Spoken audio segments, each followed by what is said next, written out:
ചിത്രശലഭങ്ങൾ എങ്ങനെയാണ് ഉണ്ടാകുന്നത് എന്നുള്ളതാണ് ഈ വീഡിയോയിൽ.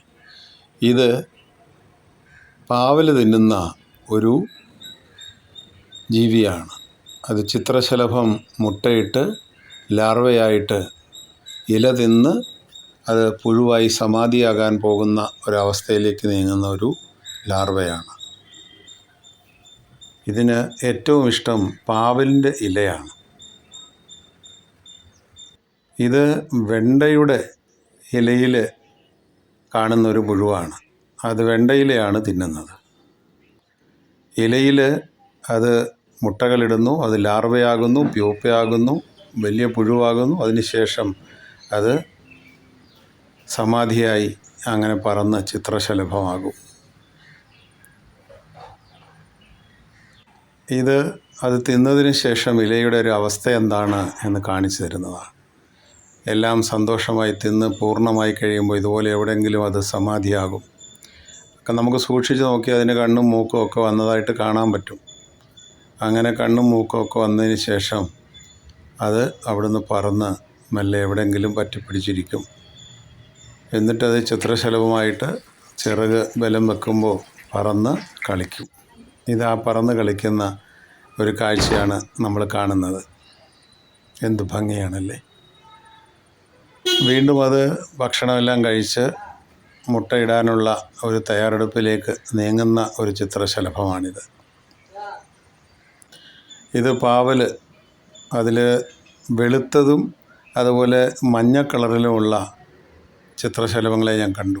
ചിത്രശലഭങ്ങളെ ഇലയെല്ലാം തിന്നു കഴിഞ്ഞതിന് ശേഷം ആ പാവലിൻ്റെ അവസ്ഥയാണ് ഈ കാണുന്നത്. ഇതേപോലെ വെണ്ടയിൽ ഇല തിന്നുന്ന ഒരു സമാധിയായിട്ട് പോകുന്ന ചിത്രശലഭത്തിൻ്റെ ലാർവയാണ്. ഇത് മൾബറി ചെടിയാണ്. മൾബറി ചെടിയുടെ ഇല കൊടുത്താണ് ഈ പുഴുക്കളെ വളർത്തി കൊക്കൂൺ നിർമ്മിക്കുന്നത്. അങ്ങനെ ഒരു പാടത്തിൽ നിന്ന് ഞാൻ എടുത്ത ഒരു ചിത്രമാണ്. മൾബറി ചെടിയുടെ പാടമാണിത്. ഇത് തമിഴ്നാട്ടിലുള്ളതാണ്. ഇതാണ് മൾബറി ചെടിയിൽ നിന്നുണ്ടാകുന്ന ആ മൾബറി പുഴു. അത് വളർന്ന് വികസിച്ച് കൊക്കൂൺ ഫാക്ടറിയിൽ നിരനിരയായിട്ട് കിടക്കുന്നത് നമുക്ക് കാണാൻ സാധിക്കും. ഇത് വെണ്ട ഇല ചുരുട്ടിയിട്ടുണ്ട്. അത് തിന്നിട്ട് പൂർണ്ണമായിട്ടില്ല. അതങ്ങനെ നല്ല ഉഗ്രമായിട്ട് നിൽക്കുന്ന ഒരു വെണ്ട നമുക്കിവിടെ കാണാം. എന്താ ബലം അതിൻ്റെ തണ്ടിനൊക്കെ അല്ലേ! ആ ഇലമെല്ലാം തിന്നു തുടങ്ങിയിട്ടുണ്ട്. അവിടെ എവിടെയൊക്കെ ചുരുട്ടി വെച്ചിരിക്കുക നമുക്ക് കാണാം. പിന്നീട് നമ്മൾ നോക്കുന്ന സമയത്ത് കുറേ ദിവസങ്ങൾ കഴിയുമ്പോൾ ആ വെണ്ട കണ്ടോ അതിൻ്റെ അവസ്ഥ! മുഴുവൻ ഇലകളും തിന്നു കഴിഞ്ഞു. അപ്പോൾ എത്ര ചിത്രശലഭങ്ങളാണ് ഉണ്ടാകാൻ പോകുന്നത്! ഞാനതിനെ ഡിസ്റ്റർബ് ചെയ്തില്ല, ഉണ്ടായിക്കോട്ടെന്ന് വെച്ചു.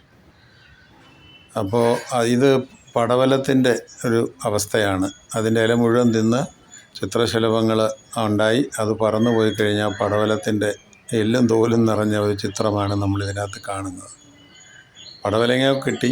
ഞാനതിനെ ശല്യപ്പെടുത്താനൊന്നും പോയില്ല, അത് തിന്നോട്ടെന്ന് വെച്ചു. അങ്ങനെ ചിത്രശലഭങ്ങൾ ഉണ്ടാകുന്ന മനോഹരമായ ഒരു ചിത്രമാണിത്.